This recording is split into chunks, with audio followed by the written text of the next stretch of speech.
سلام. اگه دوست دارید تو هر مکانی و تو هر زمانی به صورت پیوسته به فتوشاپ دسترسی داشته باشید، پس با من تو این ویدیو آموزشی همراه باشید. سایتی هست به نام photoeditor.ir یا میتونید توی گوگل هم سرچ کنید فتوشاپ آنلاین و واردش بشید. خب این صفحه اصلی سایتمونه. من فتوشاپ نسخه HTML5 رو کلیک میکنم روی گوشی و با مرورگر کروم هم میتونید از این سایت استفاده کنید. در اصل یه فتوشاپ پورتابل با همه امکانات فتوشاپ میتونید شما به راحتی ازش استفاده کنید. شاید تو نگاه اول بگید که این سایت کاربردی نداره، یعنی کار نمیکنه، ولی در صورتی که من اینو تست کردم اینجا میتونید حتی از گوگل درایو و دراپ باکس هم استفاده کنید. من الان یه دونه صفحه اصلی براش میسازم، یعنی یه پروژه جدید میسازم.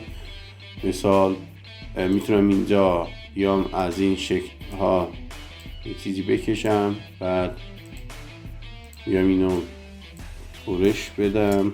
خب میبینید قابلیت کراپ و همه صفحاتش. البته الان من روی کراپ گذاشتم، الان از اینجا میتونم اینو به راحتی برشش بدم و دوباره اضافهش کنم. میبینید کپی کردم و همینجا دوباره اضافهش کردم. میتونم لایه بندی کنم، لایه ها رو تغییر بدم، گفته لایه رو بردارم.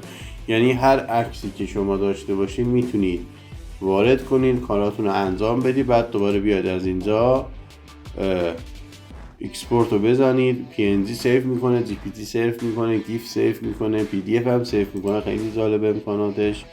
و اینکه حتی ICO و آیکو و BMP و حتی فرمت های مخصوص وبسایت هم هستش و اینجا میتونید ازش کاملا استفاده کنید و بدون هیچ گونه مورد و ایرادی. ولی همین قابلیت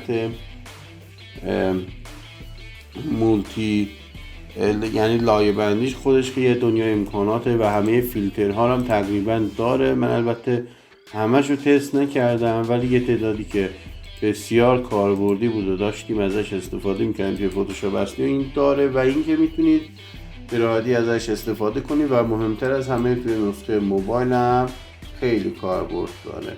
امیدوارم این آموزش به کارتون بیاد و بتونید به راحتی ازش استفاده کنید.